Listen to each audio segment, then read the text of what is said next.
Salom aziz do'stlar. Bugun siz bilan juda muhim, hatto hayotiy ahamiyatga ega bo'lgan bir mavzuni muhokama qilamiz.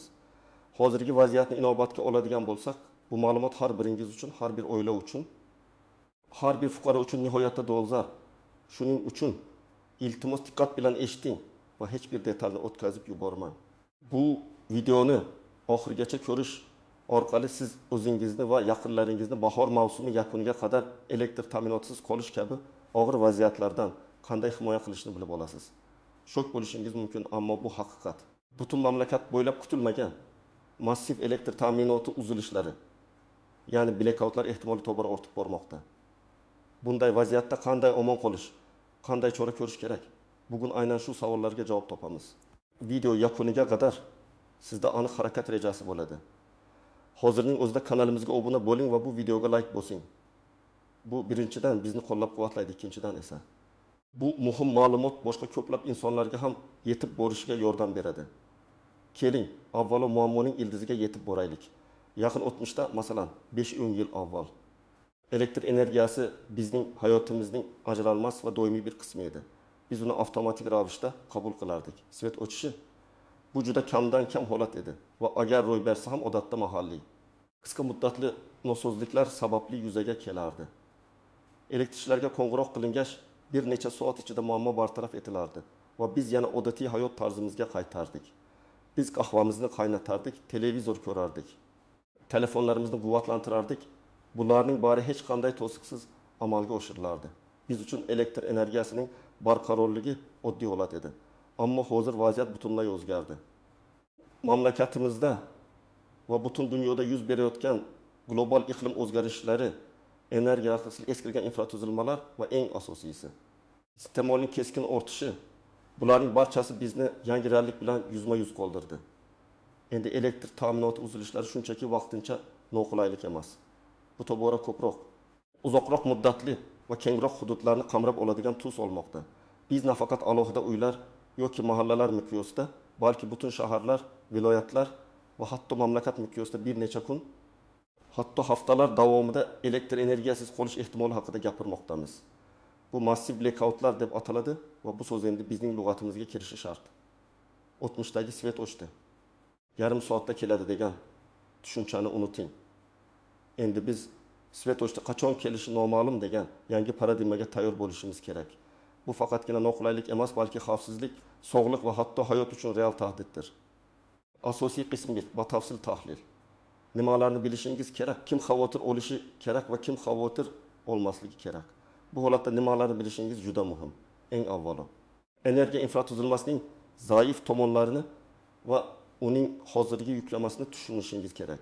Bizning elektr tarmoqlarimiz ko'p yillar davomida loyihalashtirilgan va qurilgan bo'lib, o'sha paytdagi aholi soni va texnologik ehtiyojlarga mo'ljallangan edi. Bugungi kunda esa bizda elektr jihozlari soni keskin oshgan, sanoat ham rivojlangan, aholi soni ham ko'paygan. Natijada mavjud tarmoqlar haddan tashqari yuklama ostida ishlamoqda. Bu esa tizimning zaiflashishiga va kichik bir nosozlik ham domino effekti kabi butun bir mintaqa bo'ylab elektr ta'minotining uzilishiga sabab bo'lishiga olib kelmoqda. Misol uchun, shiddatli shamol tufayli birgina ustun qulasa, bu faqatgina bir mahalla emas, balki butun bir tumanga elektrsiz qolishiga sabab bo'lishi mumkin. Chunki tarmoqlar bir-biriga bog'langan va bir joydagi ortiqcha yuklama yoki nosozlik boshqa joylarga ham o'tishi mumkin. Kim xavotir olishi kerak? Aslida har bir inson xavotir olishi kerak. Chunki elektrsiz hayot barchaga ta'sir qiladi. Ammo ba'zi guruhlar ko'proq e'tiborli bo'lishlari shart.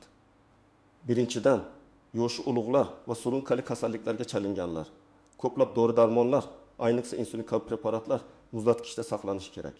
Elektr bo'lmasa, ularning saqlanish muddati tugaydi va bu insonlarning hayoti xavf ostida qolishi mumkin. Shuningdek, nafas olish apparatlari, dializ mashinalari kabi elektrga bog'liq tibbiy asboblar yordamida yashayotgan insonlar uchun bu vaziyat halokatli bo'lishi mumkin. Sizda bunday qarindoshingiz bo'lsa, zaxira quvvat manbalari, batareyalar yoki tibbiy yordamni oldindan rejalashtirishingiz shart. Ikkinchidan, yosh bolali oilalar, bolalarga issiq ovqat kerak, sanitariya sharoitlari muhim. Elektr bo'lmasa suv isitish, ovqat pishirish, kirlarni yuvish, hattoki ularning ko'ngilochar jihozlarini quvvatlantirish ham muammoga aylanadi. Bolalar uchun qorong'ilik ham ruhiy jihatdan og'ir bo'lishi mumkin. Shuning uchun oilalar uchun, ayniqsa go'dak bolalar bor uyda, yorug'lik manbalari, zaxira ovqatlar va gigiyena vositalari zaxirasini yaratish juda muhim. Uchinchidan, yuqori qavatlarda yashovchi aholi. Elektr bo'lmasa liftlar ishlamaydi. Suv nasoslari ham elektrga bog'liq bo'lganligi sababli yuqori qavatlarga suv yetib bormaydi. Bu ayniqsa Toshkent kabi megapolislardagi ko'p qavatli uylar uchun jiddiy muammo. Har kuni bir necha marta erta tongdan kechgacha zinapoyalardan pastga tushib chiqish nafaqat jismoniy jihatdan charchatadi, balki yoshi kattalar va bolalar uchun xavfli ham bo'lishi mumkin. Suvga bo'lgan ehtiyoj esa har qanday holatda ham dolzarb. Kim xavotir olmasligi kerak? Aslida bu savolning javobi shunday: hech kim. Yuqorida aytib o'tganimdek, elektr ta'minoti har bir inson hayotiga ta'sir qiladi. Ammo shaxsiy uylarda yashovchilar, ayniqsa o'z hovlisida qudug'i borlar yoki quyosh panellari o'rnatilgan uylar egalari nisbatan afzalroq holatda bo'lishlari mumkin. Ular markazlashgan suv ta'minotiga bog'liq emaslar va quyosh panellari orqali minimal darajada bo'lsa ham elektr energiyasini ishlab chiqarishlari mumkin. Lekin bu ham to'liq yechim emas. Chunki quyosh panellari bulutli kunlarda yoki kechalari samarasizdir. Shunday bo'lsa-da bu nisbatan kamroq xavotir olishi mumkin. Keling, bir nechta real hayot misollarini ko'rib chiqaylik. Birinchi misol. O'tgan qishda Farg'ona viloyatining bir qator tumanlarida anomal sovuqlar tufayli elektr tarmoqlarida uzilishlar yuz berdi. Ba'zi qishloqlar 3 kundan ortiq elektrsiz qoldi. Tasavvur qiling, qishning eng sovuq kunlarida harorat 15 darajadan pastga tushganda elektrsiz qolish qanday bo'ladi?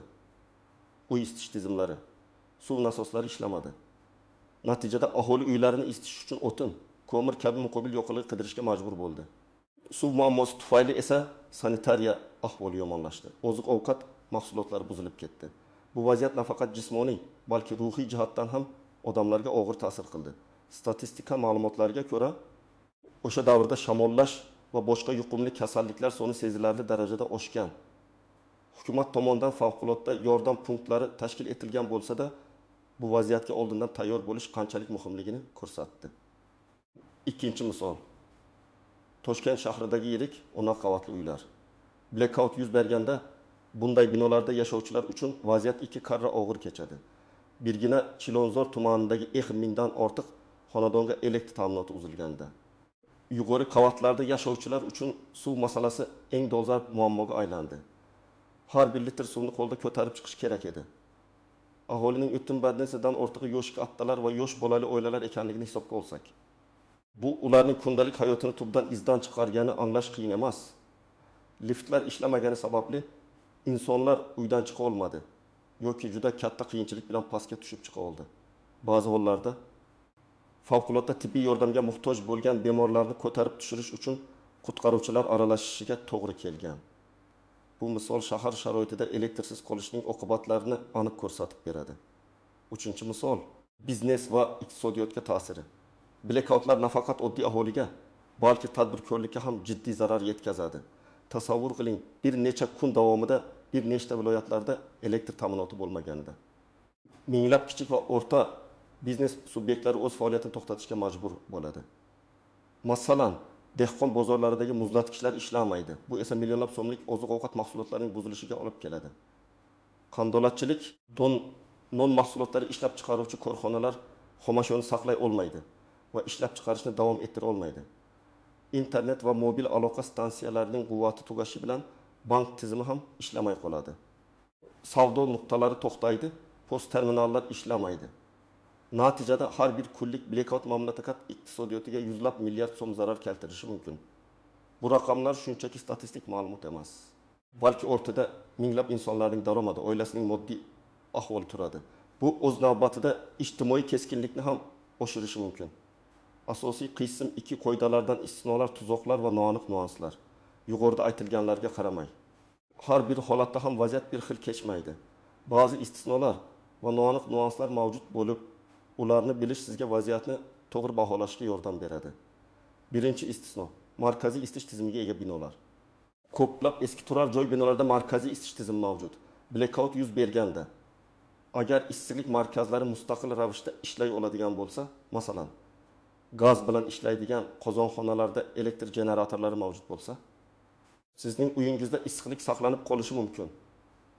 Biroq ko'pgina markaziy qozonxonalarning ishlashi ham elektr energiyasiga bog'liq. Nasoslar, boshqaruv pultlari elektrsiz ishlamaydi. Shuning uchun bunday holatlarda markaziy isitish tizimi ham ishdan chiqishi mumkin. Tuzoq shundaki, odamlar markaziy isitish bo'lsa, xavotir olmaslik kerak deb o'ylashadi, ammo bu har doim ham to'g'ri emas. Kommunal xizmatlarga murojaat qilib, o'z uyingizdagi isitish tizimining elektr ta'minotiga qanchalik bog'liqligini oldindan bilib olishingiz maqsadga muvofiqdir. Ikkinchi tuzoq, generatorlar va ularning xavfsizligi. Ko'plab odamlar blackoutga qarshi yechim sifatida benzin yoki dizel generatorlarni sotib olishni o'ylaydi. Bu qisman to'g'ri. Generatorlar sizga elektr energiyasi berishi mumkin. Ammo bu yerda bir nechta jiddiy tuzoqlar bor. Generatorlar zaharli chiqindilar, uglerod oksidi chiqaradi. Ularni yopiq xonada ishlatish halokatli bo'lishi mumkin. Har doim generatorni ochiq havoda uydan uzoqda ventilyatsiya yaxshi bo'lgan joyda ishlatish kerak. Ikkinchidan, generatorlar juda sho'g'inli va yo'nilg'i talab qiladi. Blackout paytida yo'nilg'i shoxobchalari ham ishlamay qolishi mumkin yoki yo'nilg'i narxi keskin o'sishi mumkin. Uchinchidan, generatorlarning o'ziga xos texnik xizmat ko'rsatish talablari bor. Ularni to'g'rilash va ishlatishni bilish kerak. Noto'g'rilanish butun elektr tarmog'iga zarar yetkazishi yoki hatto elektrchilarga xavf tug'dirishi mumkin. Shuning uchun generator sotib olishdan oldin ularning xavfsizlik qoidalarini va foydalanish yo'riqnomasini chuqur o'rganing. Uchinchi noaniq nuans aloqa va internet. Ko'pchilik mobil telefonlarda zaxira batareyalar, power bank borligiga ishonadi va bu ularni aloqasiz qoldirmaydi deb o'ylaydi. Bu qisman to'g'ri, ammo blackout paytida mobil aloqa stansiyalari ham elektrsiz qolishi mumkin. Ular zaxira batareyalar bilan bir necha soat yoki maksimal bir kun ishlasa ham uzoq muddatli blackoutlarda aloqa butunlay uzilishi mumkin. Internet ham shu tarzda ishdan chiqadi. Simli internet optik tolali ham elektrga bog'liq bo'lganligi sababli u ham ishlamaydi. Shuning uchun faqatgina powerbanklarga ishonib qolmang, favqulodda aloqa usullarini o'ylab ko'ring. Masalan, batareyada ishlaydigan radio qabul qilgichlar orqali mahalliy yangiliklarni eshitish. Uzoq muddatli blackoutlarda aloqa uzilishi juda katta stressga va ma'lumot tanqisligiga olib kelishi mumkin. Oilangiz a'zolari bilan qayerda va qanday uchrashishni oldindan kelishib olishingiz kerak. 4-tuzoq, suv ta'minoti. Yuqorida aytib o'tilganidek, ko'p qavatli uylarda suv nasoslari elektrga bog'liq. Lekin birinchi qavatlarda yoki shaxsiy uylarda suv quduqlaridan olinadi deb o'ylashadi. Biroq ko'p hollarda quduq suvi ham elektr nasoslar orqali chiqariladi. Demak, elektrsiz quduqdan ham suv ola olmaysiz. Zaxira suvni oldindan g'amlab qo'yish juda muhim. Bu nafaqat ichish uchun, balki sanitariya ehtiyojlari uchun ham zarur. Yodingizda bo'lsin. Bir inson uchun kuniga o'rtacha 3-4 litr suv ichish va kamida 10 litr sanitariya ehtiyojlari uchun kerak bo'ladi. Bir haftalik zaxira uchun bu juda katta hajmdagi suvni talab qiladi. 5-noaniq nuans oziq-ovqat mahsulotlari. Muzlatgichdagi mahsulotlarning tez buzilishi hammaga ma'lum. Ammo blackout paytida do'konlar ham ishlamay qolishi mumkinligini unutmang. Kassa apparatlari, muzlatgichlar, hisob-kitob tizimlari elektrsiz ishlamaydi. Shuning uchun sizda oziq-ovqat zaxirasi bo'lsa ham uni qayta to'ldirish imkoniyati cheklangan bo'lishi mumkin. Quritilgan, konservatsiya qilingan, uzoq muddat saqlanadigan mahsulotlarga e'tibor qarating. Non mahsulotlari ham bir necha kunda eskiganligi sababli un, shakar, yog' kabi asosiy masalliqlardan zaxira qilish muhim. Gaz plitalari bo'lmagan xonadonlarda esa elektr plitalardan foydalanishning imkoni bo'lmaydi.